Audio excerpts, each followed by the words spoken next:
Trump उधर NATO, Denmark और Greenland को धमका रहे हैं और दूसरी तरफ अपने पुराने दुश्मन ईरान को भी धमकी दे रहे हैं।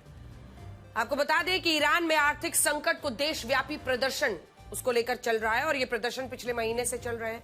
कहा जा रहा है कि पिछले 3 वर्षों में सरकार के खिलाफ इतना बड़ा आंदोलन, इतना गुस्सा नहीं दिखा। लोग आर्थिक बदहाली, सरकारी कुप्रबंधन, पश्चिमी प्रतिबंध, राजनीतिक व सामाजिक आजादी पर पाबंदियों के खिलाफ सड़कों पर उतर गए। लगातार पुलिस वालों पर हमले भी हो रहे हैं और ईरान की सरकार भी प्रदर्शनकारियों पर हमले कर रही है।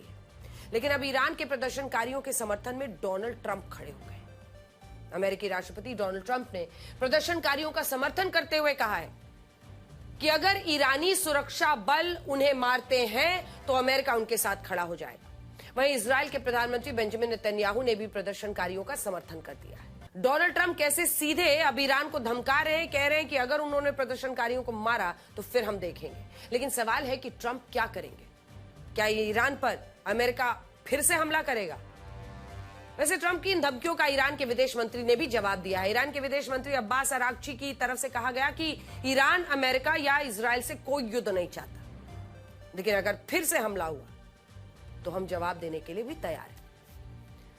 ये इशारा पिछले साल की तरफ है। आपको याद होगा कि अमेरिका ने 22 जून 2025 को नतान्स, फोर्डो और इस्फहान में ईरान के 3 न्यूक्लियर ठिकानों पर हमला किया था।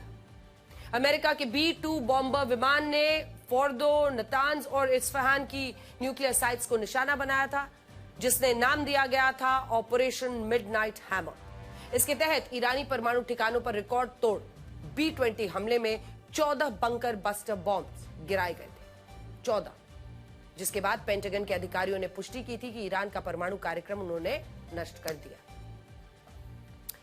इससे पहले ईरान और इजराइल के बीच भी लगातार युद्ध चलता रहा।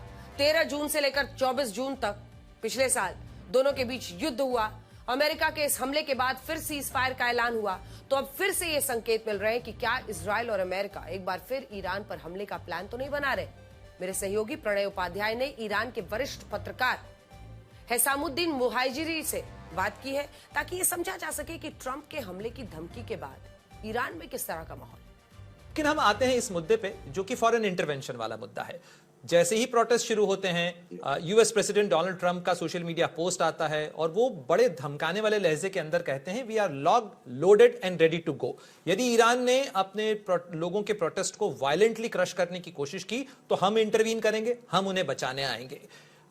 इसको किस तरीके से देखा जा रहा है और क्या ईरान में आप ये मानते हैं कि एक ग्राउंड तैयार किया जा रहा है फॉरेन इंटरवेंशन के लिए? क्या मिलिट्री एक्शन एक बार फिर हो सकता है ईरान के अंदर? क्योंकि कुछ महीने पहले हमने देखा कि धमकी दी गई और उसको बाज़ाब्ता करके दिखाया भी गया ईरान के अंदर, न्यूक्लियर एस्टैब्लिशमेंट्स के खिलाफ एक्शन करके। हम देखते हैं कि इसके बीच में जैसे कि आप देख सकते हैं कि डोनाल्ड ट्रंप के जो ट्वीट्स हैं या उनके बयानात हैं या नेतन्याहू के जो बयानात हैं, ये बैनुल अक़वामी इंटरफेरेंस हुई है। अक़वाम मुत्तहिदा या के यूनाइटेड नेशन के चार्टर के मुताबिक ये इक़दामात बिल्कुल गैर कानूनी है। These deeds are illegal deeds which have been done by Donald Trump, interfering in internal जो अंदरूनी जो ईरान के मसाइल है उस पे मुदाखलत, ये बहुत गलत है। तो सवाल है कि डोनाल्ड ट्रंप क्या चाहते हैं? वो दुनिया के हर कोने में तनाव क्यों पैदा कर रहे हैं? हर जगह भिड़ क्यों रहे हैं? क्या ट्रंप दुनिया पर कोई नया युद्ध थोपना चाहते हैं? उनकी मंशा पर दुनिया शक कर रही है।